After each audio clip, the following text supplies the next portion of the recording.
Kita dikirim oleh ayah biaya setiap bulan di sini. Betul? Iya kan? Kita telah berjihad dengan harta. Kemudian dengan apa lagi? Dengan jiwa. Ini bukti kita sedang berjihad dengan jiwa. Kita tinggalkan kampung. Kita menuju ke Darul Quran. Kita lawan malas.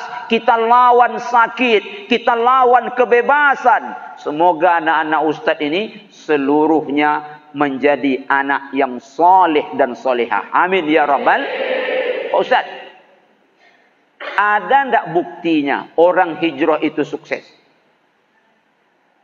Dulu Nabi Muhammad dan para sahabat sallallahu alaihi wasallam wa radhiyallahu anhum ajma'in itu di Mekah tertindas.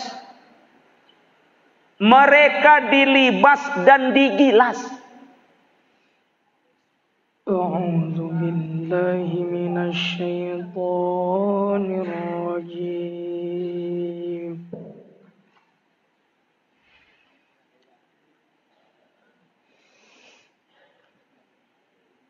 Bismillahirrahmanirrahim.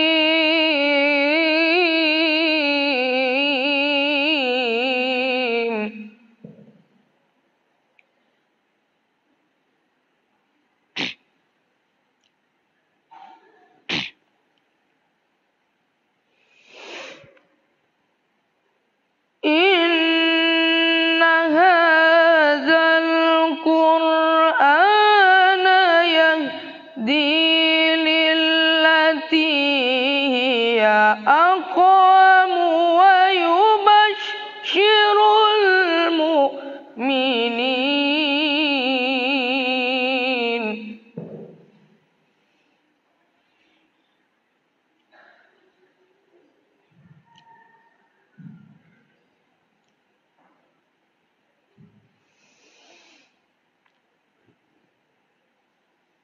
ويبشر المؤمنين الذين يعملون الصالحات أن لهم أجرا كبيرا.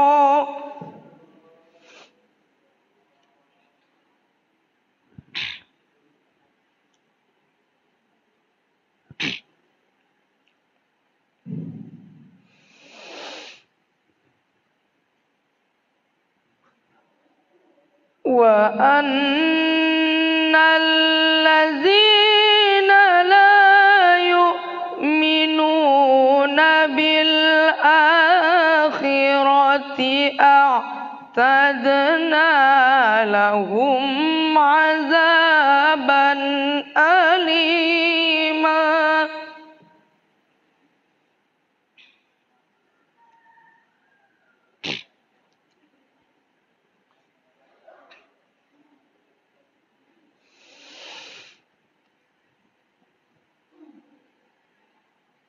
ويدعو الإنسان بالشر دعاءه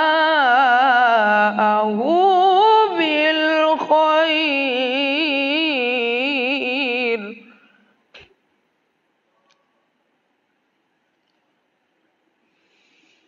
وكان الإنسان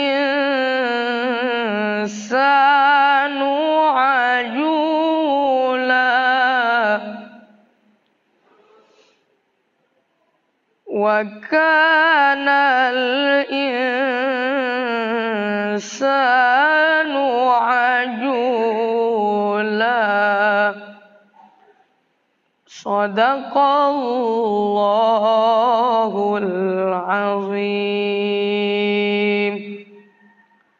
Wassalamualaikum warahmatullahi wabarakatuh.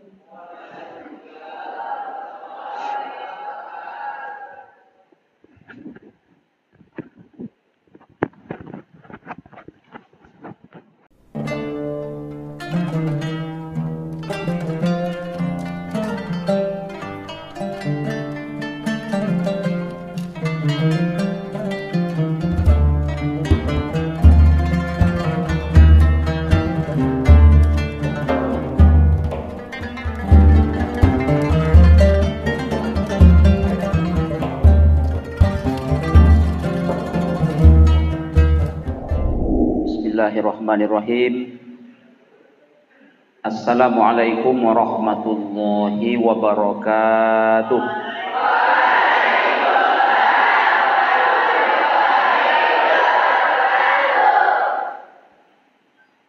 Alhamdulillahi rabbil alamin.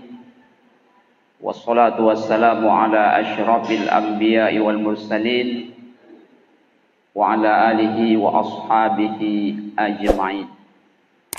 Asyhadu an la ilaha illallah wahdahu la syarikalah wa asyhadu anna Muhammadan abduhu wa rasuluh la nabiyya ba'dah. Rabbi shrah li sadri wa yassir li amri wahlul 'uqdatam min lisani yafqahu qawli. Qala Allah Ta'ala fil Qur'anil Karim, a'udzu billahi minasy syaithanir rajim. Ya ayyuhalladzina amanu taqullaha wal tanzur nafsum ma qaddamat lighad wattaqullaha innallaha khabirum bima ta'malun. Shadaqallahul azim. Yang sama-sama kita muliakan dan semoga dimuliakan oleh Allah Ta'ala Abuya Dr.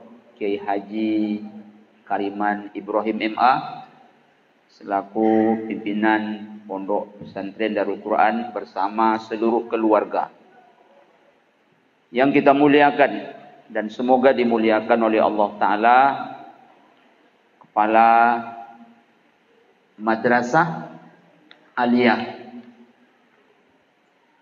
sahabat saya Sulaiman SAG MSY, dan yang kita muliakan dan semoga dimuliakan oleh Allah Ta'ala Kepala Madrasah Sanawiyah, seterusnya seluruh ustaz, ustazah, dan yang kami sayangi santriwan, santriwati, hadirin hadirat rahimakumullah. Mari kita bersyukur kepada Allah Ta'ala. Kita ucapkan alhamdulillahi rabbil alamin. Kita diberi oleh Allah Ta'ala banyak nikmat. Dengan bersyukur, semoga kita senantiasa mendapatkan keberkahan dan keridhaan dari Allah Ta'ala. Amin. Ya Rabbal Alamin. Mari kita ucapkan pula salawat dan salam. Allahumma salli ala Sayyidina Muhammad wa ala ali Sayyidina Muhammad. Dengan banyaknya kita bersolawat, semoga syafaatnya dengan izin Allah Ta'ala nantinya kita peroleh di hari kiamat. Amin. Ya Rabbal Alamin. Tadi dari rumah menuju ke pondok pesantren yang kita cintai ini, banyak rasanya bahan yang ingin disampaikan. Tapi begitu sampai di sini, hilang separuh. Lalu melihat wajah Ustaz Sulaiman dengan Ustaz Syahrimar dan ustaz-ustaz yang lain, tambah banyak hilang. Tinggal sedikit lagi. Cemas saya menengok ustaz-ustaz kita ini. Moga-moga tadi Ustaz Sulaiman menyuruh kita dan saya ceramah dalam waktu seluas-luasnya. Moga-moga nanti sampailah kepada apa yang diharapkan dengan ilmu yang tinggal sedikit ini. Santriwan, santriwati sekalian yang kami sayangi, semua kita tanpa terkecuali pasti ingin sukses. Tak seorang pun kita ingin jadi orang gagal. Tanpa terkecuali semua kita pasti ingin beruntung. Jangankan rugi, pulang modal pun kita tak mau. Dan saya yakin semua kita ini pasti ingin menjadi sang pemenang. Ada kita yang ingin kalah? Tidak ada. Usahakan kalah, seri saja kita tak mau.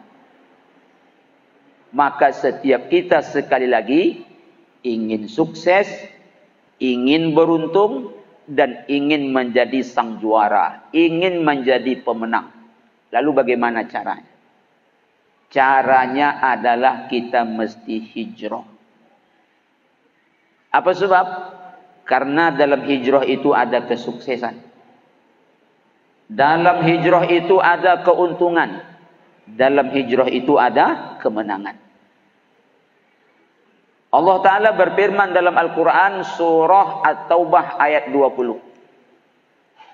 Alladzina amanu wa hajaru wa jahadu fi sabilillahi bi amwalihim wa anfusihim a'zamu darajatan indallah wa ulaika humul faizun. Orang-orang yang beriman dan berhijrah serta berjihad mereka di jalan Allah dengan harta benda mereka, dengan jiwa raga mereka, sangat mulia kedudukannya di sisi Allah. Wa ulaika humul faizun, merekalah orang-orang yang memperoleh kemenangan. Merekalah orang yang sukses, merekalah orang-orang yang beruntung. Orang kalau menang, layak dia dapat hadiah. Lalu apa hadiah yang diterima oleh si pemenang ini? Yaitu surga. Kalau surga hadiahnya, berarti siapa yang memberikan? Allah Ta'ala. Masya Allah. Yang beri hadiah Allah. Kalau Allah yang beri hadiah, itu bukan hadiah biasa-biasa saja. Pasti luar biasa. Maka sekali lagi Ustaz ulangi, hadiahnya adalah surga. Ada ayatnya Pak Ustaz? Ayat 21 surah At-Taubah. Lanjutan ayat tadi. Yubashiruhum rabbuhum birahmatin min waridwan wa jannatin lahum fiha na'imum muqim.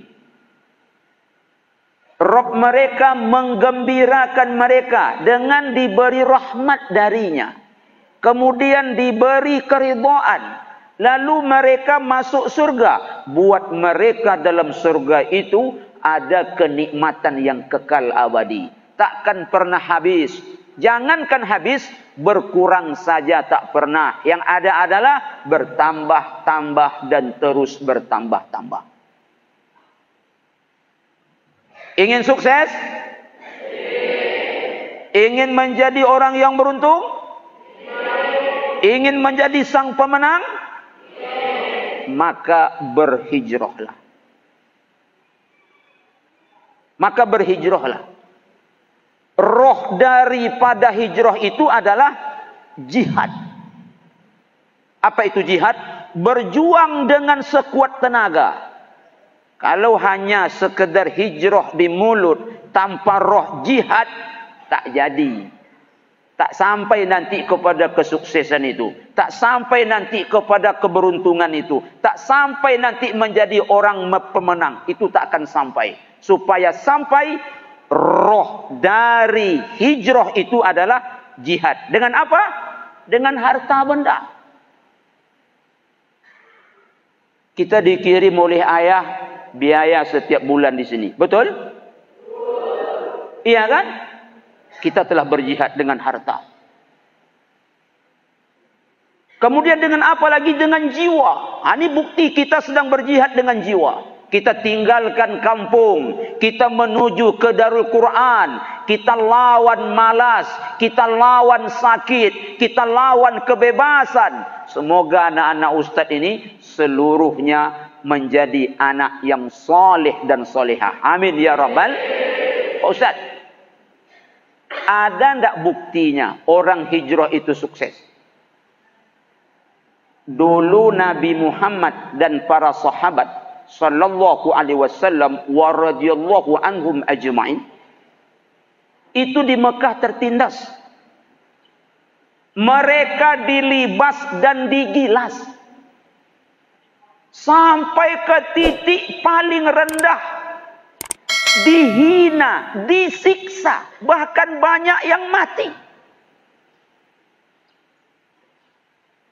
Di Mekah ketika itu, khususnya di Masjidil Haram, di Ka'bah, itu jangankan solat berjamaah, azan pun tak bisa.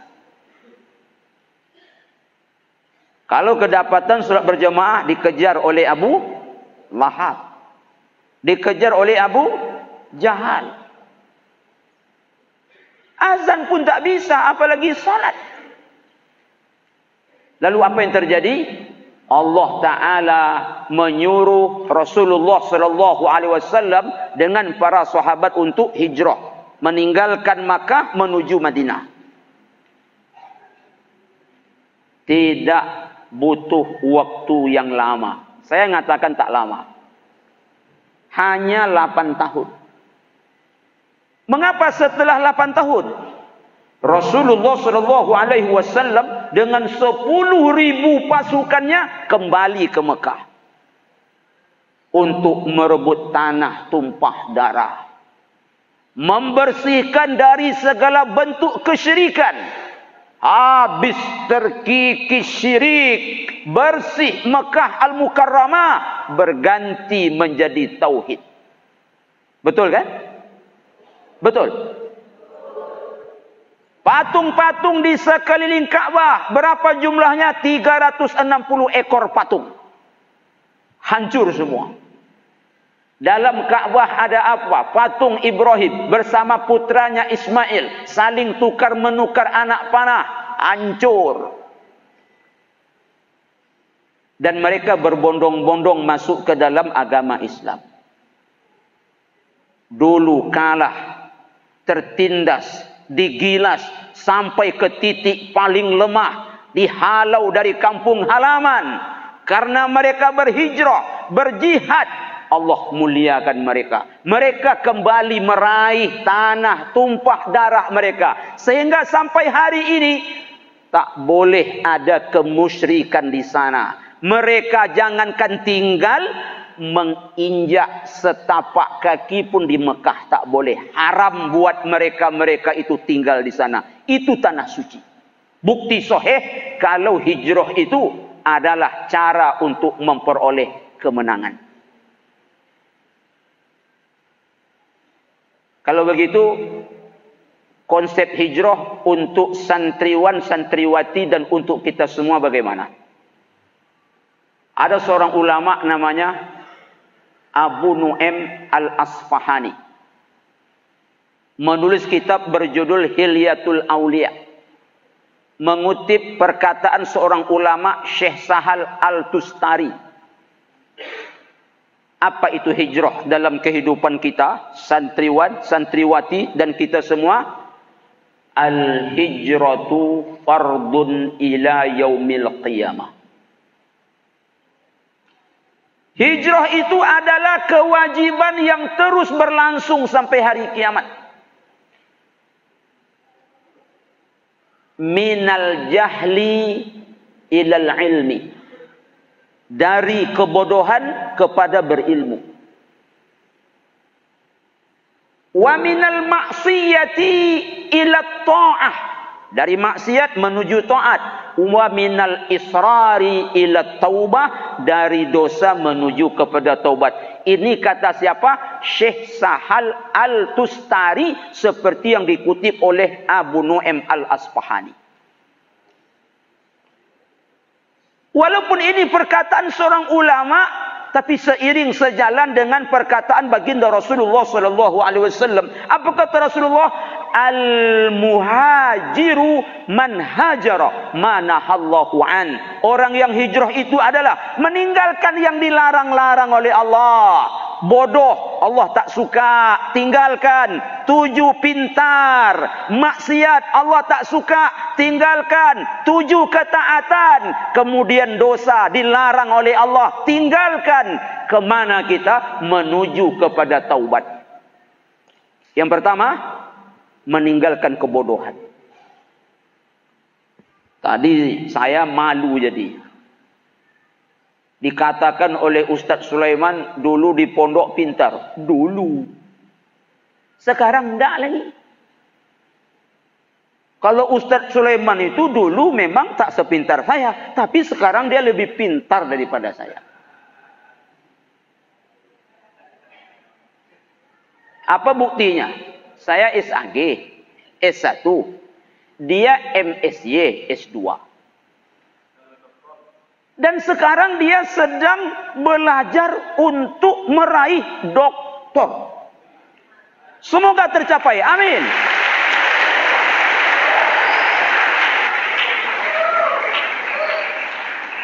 Tapi di sebelah Ustaz Sulaiman itu luar biasa lagi. S1 memang tidak. S2 memang tidak. S3 memang tidak. Karena tak cocok S1 sampai S3 untuk dia. Cocoknya S4. Ustaz Syahrimar. Itu pintar. Begitu juga ustaz-ustaz kita yang lain. Maaf, kita tak tahu namanya. Ini orang-orang pintar semua. Kenapa mereka bisa pintar seperti ini? Karena dulu mereka rajin belajar. Mereka tak ingin jadi orang bodoh. Itulah hijrah. Wa minal jahli ilal ilmi. Dari kebodohan menuju kepada punya ilmu pengetahuan. Santriwan santriwati sekalian. Ulama-ulama tu dulu dalam menuntut ilmu. Tak sempat makan gara-gara belajar. Kalau awak tak sempat belajar gara-gara makan. Iya kan? Tak sempat makan gara-gara belajar. Saya yakin santriwan santriwati tahu semua. Imam Syafi'i makan roti kering tak pakai kunyah. Apa sebab? Karena kalau mengunyah memakan waktu. Nanti tak bisa baca buku. Lalu macam mana beliau kalau makan roti kering? Rendam. Begitu sudah lembek, masuk. Begitu masuk, telan langsung. Berapalah lama ngunyah roti? Opor kanan, opor kiri, gol. 3 detik selesai kan? Tapi Imam Syafi'i rendam, lembut, telan. Apa sebab? Karena kalau dikunyah memakan waktu. Rugi, tak bisa belajar. Kalau awak tak sempat belajar gara-gara makan. Kadang-kadang anak-anak zaman sekarang, mohon maaf, termasuk anak saya, sekali dijenguk, seperti membuka Indomaret. Ayah bawa susu, ayah bawa roti, ayah bawa ini, ayah bawa itu. Awak selaku orang tua berpikir, menggali anak di pondok gak? Semoga itu tak terjadi pada anak pesantren Darul Quran. Kita ke sini bukan pergi makan. Kita ke sini bukan pergi bersenang-senang. Kita pergi hijrah. Hijrah itu rohnya jihad. Jihad itu apa maknanya? Berusaha dengan sekuat tenaga. Di antaranya adalah melawan kemewahan-kemewahan. Kalau kita mewah lalu manja, nanti masa depan belum tentu. Kalau terbiasa di sini bersusah-susah, nanti andai susah udah terbiasa dulu. Jika senang, alhamdulillah, itu betul-betul yang kita inginkan. Kemudian ulama-ulama dulu menuntut ilmu, tak sempat mereka tidur gara-gara belajar. Tak sempat tidur gara-gara belajar. Imam Syafi'i, Imam Maliki, mengapa mereka itu wuduk salat subuh adalah wuduk salat isya? Maknanya mereka ketika subuh tak berwuduk lagi. Apa sebab? Wuduk salat isya belum batal. Mengapa mereka tak tidur malam itu? Kenapa tak tidur? Belajar. Tak sempat tidur gara-gara belajar. Kalau kita lagi-lagi sebaliknya, tak sempat belajar gara-gara tidur. Pergi ke pondok yang diperiksa dulu apa? Kasurnya tebal atau tipis? Aku mau masuk ke situlah. Bagaimana tempat tidurnya? Bagus. Itu ditanya. Kalau tak bagus tempat tidurnya, dijelek-jelekkannya pesantren tu. Tak apa-apa pesantren tu, tipis kasurnya.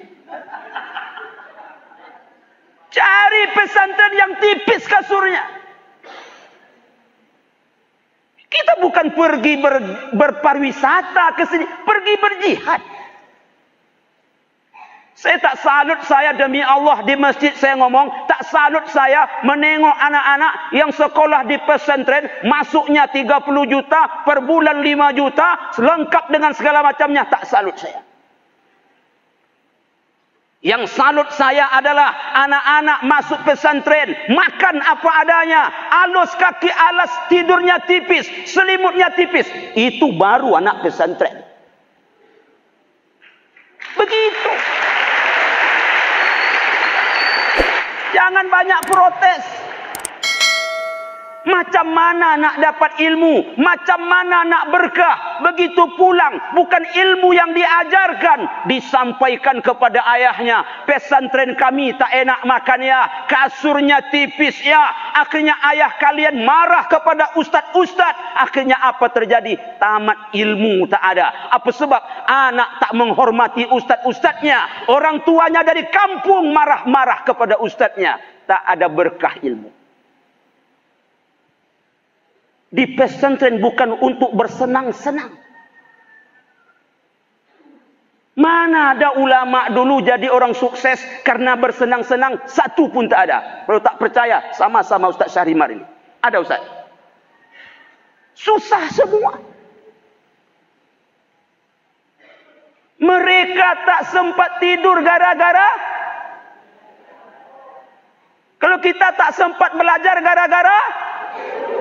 Dan ingat, ulama itu pun kalau tidur, hatinya bangun. Awak usahakan tidur lagi. Bangun pun tidur hati kita. Nyale ngangoy. Mau dengar ustaz menerangkan. Tapi ngango kosong. Mata nyolang, mulut itu buka, hati lolok. Kurang-kurangi tidur ya. Saya teringat dulu, mohon maaf, tak ada bermaksud apa-apa. Kami dulu dengan Ustaz Sulaiman ini, mohon maaf tuan-tuan guru, kami sekawan betul.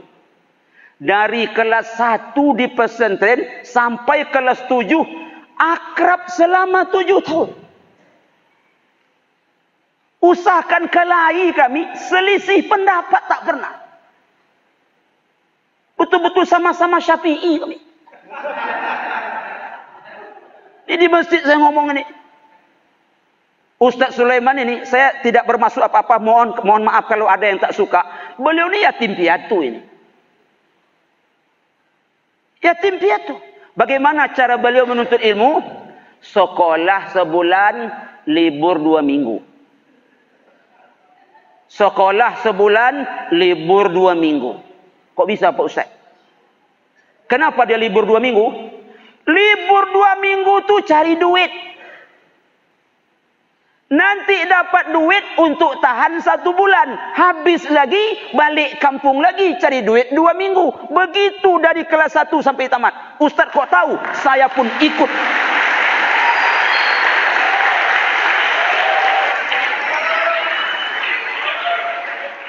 Saya dulu ke kampung beliau, motong karet. Kan saya ikut motong karet. Kalau hujan tak bisa motong karet, saya dengan Ustaz Sulaiman nganyutkan kayu bala. Awak badan kecil. Yang dionyun kayu bala.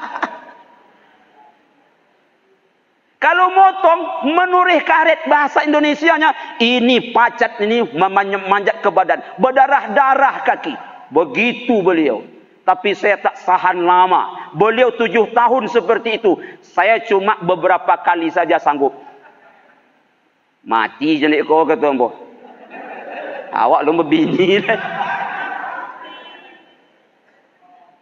Jadi saya bilang betul, dulu saya pintar, sekarang saya kalah. Dulu kenapa beliau tak pintar? Karena dulu beliau dalam sebulan tu sekolah cuma 2 minggu. Sekarang hampir S3. Sikit lagi.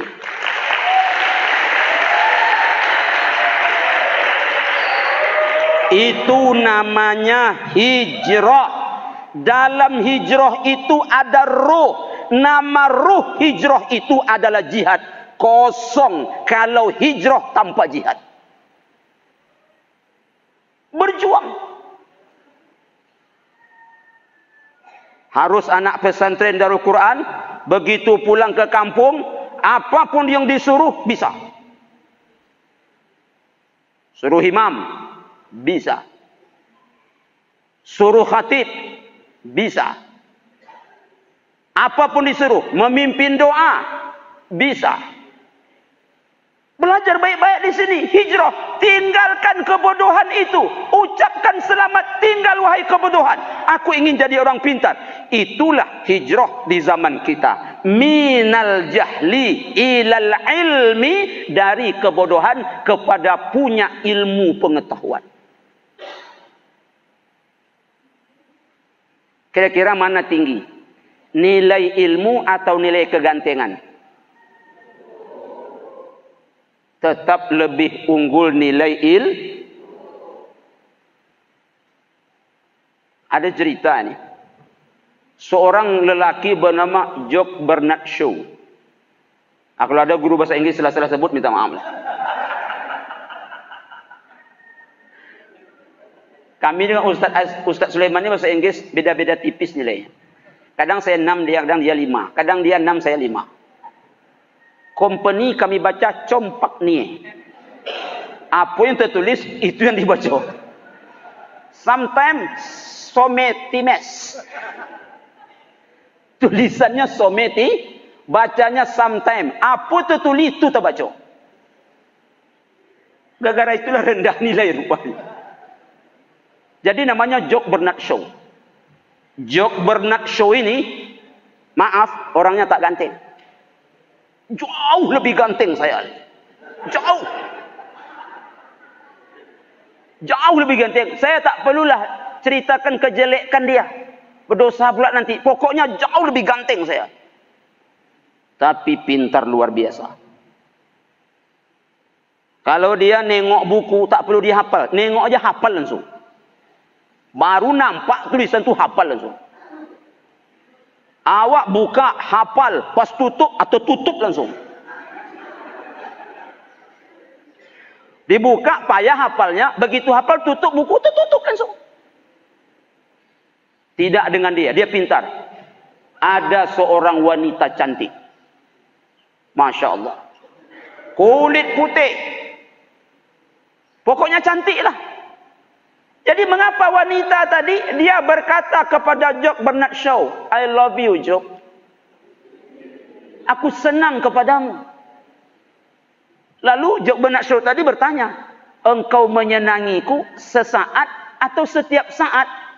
Setiap saat. Aku menyenangimu selama-lamanya.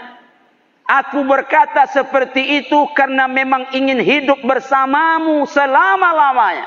Ingin menjadikan engkau sebagai suamiku. Aku istrimu. Bertanya Jock Bernard Shaw, apa alasanmu? Aku beginilah adanya. Aku tak ganteng. Yang ku senangi pada dirimu Jock adalah kepintaranmu. Engkau pintar. Lalu mengapa aku ingin menikah denganmu? Aku berharap lahir zuriat dari rahimku. Pintar-pintar seperti engkau. Cantik-cantik seperti aku. Kata Jock Bernard Shaw, aku tak ingin menikah denganmu. Aku takut terjadi sebaliknya. Anak aku bodoh-bodoh macam kau, modelnya seperti aku. Lengkaplah penderitaan. Udahlah jelek rupanya, bodoh pula lagi. Jadi kalau begitu, mana tinggi nilai kegantengan atau kepintaran? Lebih tinggi nilai kepintaran. Tapi apa yang terjadi sama sekarang? Anak-anak zaman sekarang berlomba-lomba ingin tampil modis. Berlomba-lomba ingin tampil ganteng. Berlomba-lomba ingin tampil hebat. Walaupun maaf, kepalanya tak berisi. Boleh HP Nokia bang? Nak beli Nokia lah. Nampak kawannya Oppo. Lah minta Oppo pula. Nampak kawannya beli Vivo, nak minta Vivo pula. Nampak kawannya minta ini. Berlomba-lomba berpenampilan mantap. Ya tolong beli sepatu merek ini ya. Kenapa minta sepatu? Kawan-kawan dah banyak pakai sepatu tu. Tolong beli baju ini ya. Kenapa? Kawan-kawan sudah memakai baju merek itu. Bukan itu yang diperlombakan. Kita berlomba untuk apa? Untuk mendapatkan ilmu. Mulai hari ini, ucapkan selamat tinggal wahai malas. Ucapkan selamat tinggal wahai bodoh. Aku mulai hari ini akan menjadi orang yang berilmu. Maka kurangi makan, kurangi tidur, kurangi main-main, banyak beribadah, banyak membaca, banyak berdoa. Insya Allah suatu saat nanti ananda semua sukses. Insya Allah akan menjadi orang menang. Insya Allah akan menjadi orang beruntung. Saya tak terbayangkan. Sekarang tahun berapa? 2023. Saya tak terbayangkan. 2030 sekian datanglah anak-anak yang dulu pernah sekolah di sini. Ada yang bergelarkan doktor, ada yang bergelarkan profesor. Itu tak mustahil. Datang dia. Kenal Pak? Ustaz kenal dengan saya. Kata Ustaz tu, wah ini yang paling madah sedih. Asal doang hilang sendal, ada 5 riwang dapat. Asal orang lang pena, jadi tersuang. Ada tersuang dapat. Dulu yo Pak. Tapi sekarang alhamdulillah Pak, ambolah doktor. Allahu Akbar. Ambo doktor gini Pak. Masya Allah. Malu kami jadinya membuka masa lalu kalian. Maafkan Ustaz wahai ananda. Tadi Ustaz buka sedikit masa lalumu. Rupanya sekarang kau sudah doktor. Masya Allah. Tapi itulah Pak. Dia nak lomba bini le Pak. Datanglah Ustaz tadi. Ustaz punya anak gadis. Dapat menantu Ustaz. Yang dulu mengajar kita ketika di pondok. Kamu bahagia dapat istri anak Ustaz. Ustaz bahagia nampak dapat menantu doktor. Itu lain mak nampak. Gaya mandang lain. Ini bukti paham insyaAllah. Yang kedua, minal maksiyah ila ta'ah.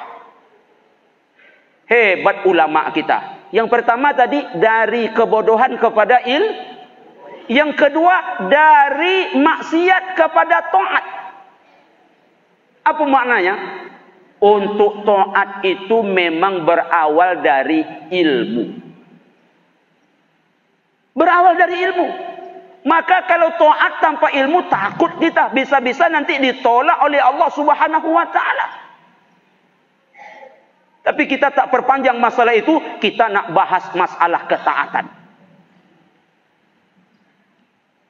Santriwan, santriwati yang sekolah di pesantren itu beruntung. Apa untungnya? Kita sudah sama-sama tahu hadisnya. Sahih, riwayat Imam Al-Bukhari. Sab'atun yuzilluhumullahu fi zillih yauma la zilla illa zilluh. 7 golongan yang dapat naungan dari Allah pada hari tak ada naungan kecuali naungan dari Allah Subhanahu wa ta'ala. Apa salah satunya? Siapa mereka yang Allah berikan naungan di akhirat?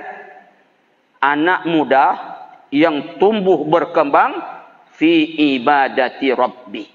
Syabun nasha'a fi ibadati rabbi. Anak yang tumbuh berkembang. Masa pertumbuhan berkembangnya anak itu dalam rangka apa? Mentaati Allah dalam ibadah. Masya Allah. Beruntung anak-anak Ustaz. Meninggalkan kampung halaman. Hijrah menuju Pekanbaru. Ke pesantren Darul Quran. Untuk apa? Untuk ilmu dan untuk mengamalkan ilmu. Untuk taat. Kita di sini salat berjamaah 5 waktu. Dapat lagi hadis orang yang terpaut hatinya ke masjid. Itu juga mendapat naungan. Maka kalau sudah berkumandang azan, begitu sudah masuk waktu, hijrah. Caranya macam mana? Jangan dipaksa-paksa lagi wahai ananda. Begitu masuk waktu terdengar azan langsung datang ke masjid. Ya kadang-kadang adalah pura-pura nak mati. Dan saja maaf. Terbayang wajah malaikat maut bayang. Ada yang seperti itu. Asal di bawah salat hanya sakit. Asal di bawah salat hanya sakit. Tapi di Darul Quran tak ada insyaAllah. Saya yakin itu tak ada. InsyaAllah tak ada. Kalaupun ada, hijrah. Biasanya kasus seperti itu yang paling banyak terjadi kalau salat subuh. Kalau salat subuh. Mulai hari ini usah dibohong-bohongi juga lagi guru ustaz. Pas masuk subuh dibangun oleh ustaz. Ayo ke masjid. Sakit polon ustaz. Saya takut nanti pas ngomong sakit seperti itu. Padahal dia tak sakit. Benar-benar sakit. Karena dia bukan hanya sedang membohongi ustaznya. Dia sedang membohongi Tuhannya. Usah lagi berbohong-bohong seperti itu. Begitu terdengar azan subuh langsung datang. Ini kadang-kadang sengaja-ngaja pula dipermainkannya ustaz itu. Musrib itu. Datang pertama kali, duduk dia. Musrib pergi, tumbang lo nya balik. Atau nanti dengar musribnya datang umpamanya, atau duduk dia. Musribnya pergi, tumbang lagi. Ada kadang-kadang santri itu, begitu musrib datang kali ketiga, dah dipasangnya baju salatnya. Udah menuju ke masjid dia, balik dia lagi. Kalau begitu, apa bedanya sama anak-anak SMA yang tak mondok? Apalagi kalau ada anak SMA itu, mereka tinggal sama orang tuanya, lalu taat beribadah. Kalah kita. Mereka bukan orang-orang yang mempelajari hadis setiap hari, ayat setiap hari, sekolah di SMA, pulang pergi umpamanya, tapi salat 5 waktu dijaga. Kita kalah. Jangan mau kalah. Kita sekarang sedang meniti jalan-jalan keberuntungan itu. Di mana kita sekarang? Di pondok pesantren. Ada masjid, maka taatlah untuk beribadah. Termasuk membaca Al-Quran. Membaca Al-Quran itu dah jelas makanan harian anak-anak pondok. Buktinya tadi ada yang hafal Al-Quran sampai 15 juz, 20 juz. Masya Allah. Betul kata Ustaz Sulaiman, itu bedanya pesantren sekarang dengan pesantren dulu. Kami dulu kalau di pondok itu hanya sekedar mahfuzat Ibu ya Syahrimat. Sekarang Masya Allah disuruh menghafal Al-Quran. Kami dulu sikit cuma hafal Al-Quran. Mau ujian hafal berapa banyak? Mungkin 100 ayat. Mau ujian hafal berapa banyak? Mungkin lagi 100 ayat. Hebat anak-anak sekarang. Kami dulu kalau urusan menghafal Quran ketinggalan. Bahkan kami dulu Ananda di pondok itu baca Quran, itu kadang-kadang ada santri-santri itu baca Qurannya kapan? Pas takziah saja. Kalau tak takziah dia tak baca Quran.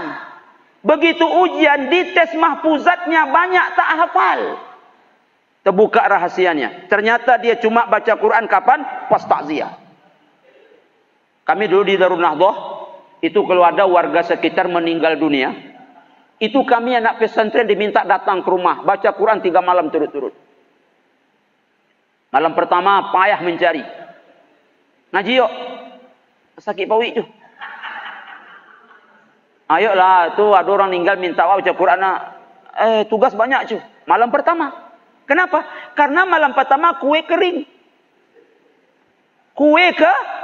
Kering. Malam kedua dilarang pergi-pergi dia. Ang jan pela balo biyo ngotanya, ambola den ciu makan ni cuci. Ang malam pertama payah membo, malam kedua dilarang ang pai juo. Dia lalu makan ni cuci katanya. Apa maknanya? Malam kedua tu makan lontong. Maka semangat dia pergi. Malam ketiga sengaja sembunyi-sembunyi kita pergi. Takut orang ramai. Begitu tiba ke tuan rumah, lah banyak dia di dalam. Sengaja tak diumumkan. Diam-diam. Begitu kita sampai ke rumah almarhum, dah penuh. Awak tak dapat tempat duduk. Kenapa begitu Pak Ustaz? Malam ketiga namanya bagi kami di pondok malam final. Apa itu malam final? Malam makan enak. 4 sehat 5 sempurna. Kami dulu di pondok masak sendiri, nyuci sendiri. Dari pondok ke sungai kurang lebih 300 meter. Masak sendiri, nyuci sendiri. Apa sambal kami? Kalau tak keripik, kentang. Kalau tak kentang, keripik. Keripik dan kentang itu sangat mengenali wajah-wajah kami. 7 tahun. Jadi sekarang kalau kami makan keripik, apa kata keripik itu? Makan keripik, joleh buyanya. Kalau makan kentang, joleh buya katanya. Makanya, tengok, kan tak ada yang besar-besar ini. Itu besar tapi cuma perutnya. Lisui. Karena 7 tahun makan keripik, makan kentang. Tapi malam ketiga ketika takziah, rendang daging. Dengarkan ya. Gulai ayam. Apalagi Pak Ustaz? Goreng jengkol. Apalagi Pak Ustaz?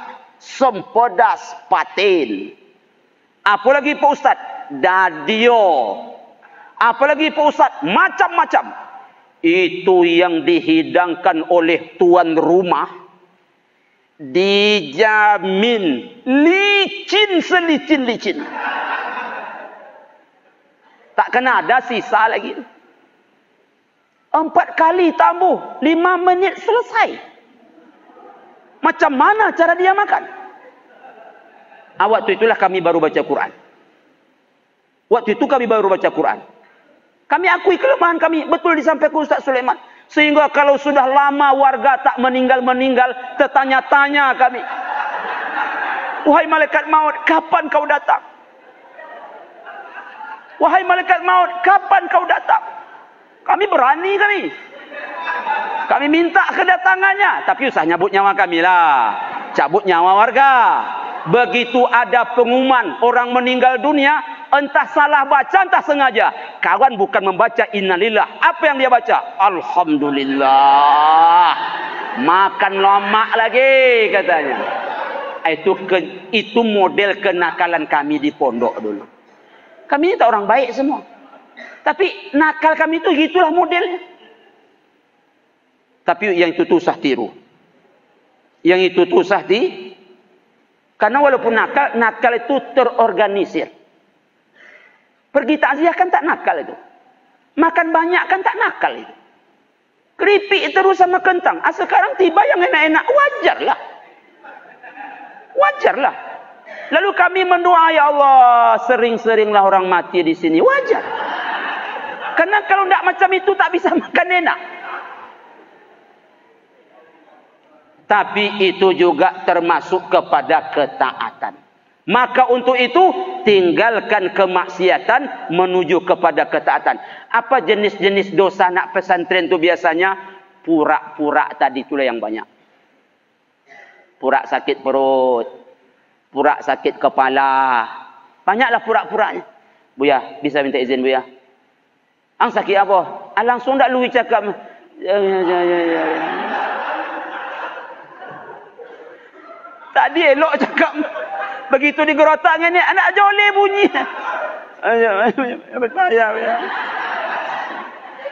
Begitu dikasih izin pas naik mobil, alhamdulillah sukses katanya. Yang macam ini tak sukses nanti. Yang macam ini tak beruntung, yang macam ini tak rugi. Itu biasanya model-model maksiat anak pesantren, keberpuraan tadi. Kalau main domino tak ada nih, saya yakin. Ada main domino? Ya main domino. Tak ada kan? Bawa HP enggak kan? Enggak. Makanya saya berani. Anak pesantren itulah jenis dosanya. Apalagi jenis dosanya? Mambiok sendal kawan. Iya kan? Mulai ni tobatlah, usah ambil sendal kawan tu lagi. Ya, kemudian apa? Mengambil pena kawan. Macam-macam lah. Menyondok-nyondokkan tas kawan. Apalagi model anak pesantren ni menyimpan punya dia, dihabiskannya punya orang. Udah habis punya orang, punya dia, dimasukkan kepala lemari itu, makan macam ini ya. Kata kawannya tu dia cari buku juga lah. Kata kawannya tu dia cari pena juga. Upo makan roti. Palo hilang. Makan roti. Atau nanti dah habis roti itu dikeluarkannya bukunya. Paling pandai. Usaha macam itu. Berbagi. Tinggalkan maksiat menuju kepada taat. Salat 5 waktu, usah pakai. Tinggal enggak? Tinggal salat kita. Cuma dipaksa-paksa, besok usah dipaksa-paksa lagi. Datang dengan kesadaran, itu tentu lebih bagus. Baca Quran dengan kesadaran, hafal banyak-banyak. Yang berikut, apa hijrah dalam kehidupan kita hari ini? Minal israri ila taubah. Dari dosa kepada InsyaAllah sama orang tua jujur kan? InsyaAllah sama orang tua jujur? Usah dibohong-bohongi orang tua kita tuh. Katakan saja yang sebenarnya. Nanti tidak berkah ilmu tuh.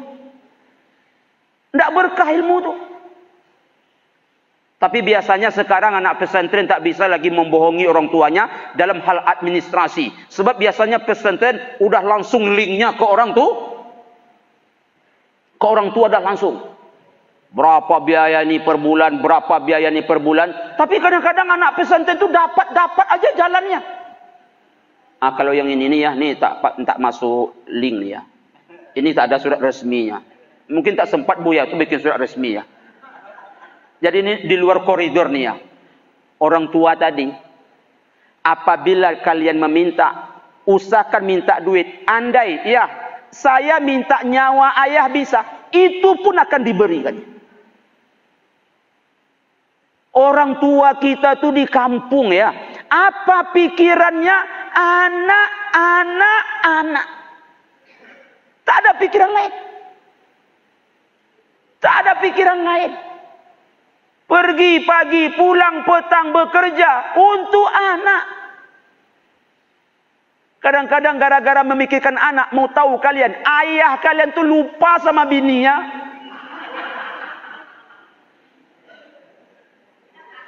Serius ini. Kadang-kadang mak kita tuh gara-gara cari duit untuk kita, lupa sama ayah kita. Lupa bukan berarti lupa tak tahu lagi. Apa maksudnya? Ayah dah minta air kopi, terlupa bikin sendiri. Itu maksud saya. Ayah begitu juga, sampai lupa sama mak kita, lupa memberikan duit sama mak kita, lupa nak menukar jilbabnya, lupa nak membeli bedaknya. Apa sebab? Asal dapat duit untuk anak. Begitu perjuangan orang tua kita. Untuk itu jangan kita bohongi mereka. Itu dosanya besar. Maka kalau ada kita yang sudah membohongi orang tua, mengecewakan orang tua, taubat. Kemudian kemana kita? Menuju kepada yang lebih baik. Berjujur-jujur sajalah sama orang tua. Ya, apa? Dan jujur kau ya. Dan bonti sekolah ya. Kenapa bonti? Dia nak berbini. Bilang terus terang. Aku lain kaji ustaz. Memang lain. Dia tak sekolah. Dia nak berbini. Bercewek aja kerjanya. Tamat. Habis. Al-Sabik terus terang. Dia nak berbini lah ya. Bonti dan sekolah. Tapi jangan sampai ada yang seperti itu. Maksud saya jangan ada sampai seperti itu. Artinya apa? Jangan bercewek. Ya nak pesantren kau bercewek, bercewek. Apalagi nauzubillah. Kalau nampak pendam aja dulu. Tandai wajahnya. Tandai wajahnya. Tamat aku nanti S3, aku lamar kau. Tandai dulu. Oh, pola ditandai dilamar ndak mau nyawa. Apa boleh buat? Nasib ada. Awaklah ponek menandai upo ndak mau nyawa. Apa boleh buat? Tapi apa maksudnya? Jangan dulu untuk melakukan yang seperti itu. Konsentrasi kita untuk menuntut ilmu. Konsentrasi untuk taat. Kemudian setiap hari merubah diri ke arah yang lebih baik. Belajar-lajar kita meninggalkan apa yang dilarang oleh Allah Subhanahu wa taala. Itulah konteks hijrah untuk santriwan, santriwati dan untuk semua kita pada hari ini. Hijrah memang dalam hadis Nabi disebutkan la hijrata ba'da fathi. Tak ada hijrah setelah penaklukan kota Makkah. Apa maksud hadis? Karena sekarang di Mekah tak ada kemusyrikan lagi. Di Mekah tak ada orang jahiliyah lagi. Di situ sudah menjadi Darul Islam. Kampung yang telah berjalan hukum Islam. Mengapa hijrah lagi dari Mekah ke Madinah? Tapi hijrah dari yang kita sebutkan tadi. Fardun ila yaumil qiyamah. Itu tetap berlangsung sampai datangnya hari kiamat. Kalau itu kita lakukan, insya Allah kita nanti akan mendapatkan kemenangan. Santriwan-santriwati sekalian. Kita sekolah atau menuntut ilmu di sini, itu ibarat orang pacu lari. Ibarat orang pacu? Orang pacu lari meninggalkan apa? Orang pacu lari meninggalkan garis start. Apa yang dia tuju? Garis finish. Kalau ada orang pacu lari tidak meninggalkan garis start dan tidak menuju garis finish, itu bukan pacu lari. Itu namanya lari-lari biasa. Ya kan? Kalau lari-lari biasa ada nilainya? Tidak ada. Contoh, orang lari pagi. Supaya sehat badannya, diajak istri dan anak-anaknya. Ayo jalan-jalan pagi yuk. Ayo lari-lari pagi yuk. Itu tak ada garis start, tak ada garis finish. Kena bebas. Tapi orang kalau pacu lari, itu biasanya meninggalkan garis start menuju garis finish. Kita sudah meninggalkan garis start. Garis start kita mana? Kelas 1 sanawiyah naik kelas 2. Kelas 2 naik kelas 3. Garis start kita kelas 1 kemarin. Kalau ada yang masuk dari aliyah, dia sudah meninggalkan garis start. Garis start yang saya masuk kelas 1. Garis finishnya mana? Garis finishnya adalah kelas 6. Semoga anak-anak ustadz semuanya sampai ke garis finish. Dan saat sampai garis finish itu mendapatkan kesuksesan. Untuk apa sampai garis finish tapi tak sukses? Untuk apa sampai garis finish tapi kalah? Untuk apa sampai garis finish tapi tak beruntung? Mesti saat sampai garis finish itu kita mendapatkan orang beruntung. Memang juara 1 tu tak mungkin 5 orang. Juara 2 tu tak mungkin 10 orang. Juara 3 tu tak mungkin 14 orang. Juara 1 cuma 1 orang. Juara 2 cuma 1 orang. Juara 3 cuma 1 orang. Okey, kau juara di bidang itu, aku mesti juara di bidang ini. Kalau di lokal kau juara satunya, tapi kalau urusan menghafal Al-Quran, aku yang paling banyak. Begitu. Okey, kalau di lokal engkau juara 2-nya, tapi kalau urusan prestasi yang lain, sayalah juaranya. Tunjukkan bakat kita, tunjukkan kemampuan dan keahlian kita. Sebab apa? Memang sudah takdir Allah kita berbeda-beda. Saya yakin semua santri pasti punya kelebihan masing-masing. Jangan nanti sampai setelah tamat apa cik pun tak ada. Hafal Quran, anda yo. Tengok nilai, anda yo. Tengok prestasi lain, tidak juga. Sampai ke garis finish, tetapi kalah, tetapi mereka rugi. Semoga itu tak sampai terjadi. Begitu kita tamat di sini, ada 1-2 yang bisa kita ketengahkan dan kita banggakan, membuat orang tua kita senang dan bersyukur setelah tamat dari sini. Apa kata mereka? Tak sia-sia aku mengantarkan anakku sekolah di Darul Al-Quran. Kenapa? Anaknya sukses. Walaupun mungkin dalam bidang ini, dalam bidang itu. Maka patrikan dalam hati. Kalau sampai di kampung, suruh khutbah, mesti bisa. Suruh imam, mesti bisa. Suruh azan, mesti bisa. Iku apa disuruh pun tak bisa. Bisa komat? Tidak, Pak. Aku nak bisa komat, azan lah. Lebih tidak bisa. Jadi bapak tadi minta dari yang rendah dulu. Sangka bapak itu yang rendah mungkin nih. Kalau yang tinggi bisa. Kalau gitu azan lah. Azan tak juga pak. Mungkin masih rendah mungkin kita bapak tuh. Imam lah ya. Khomat tak bisa doh pak. Apalagi imam kan. Jangan sampai itu jadi seperti itu. Jika perlu apa disuruh bisa. Tanamkan dalam hati seperti itu. Santriwati, santriwan sekalian.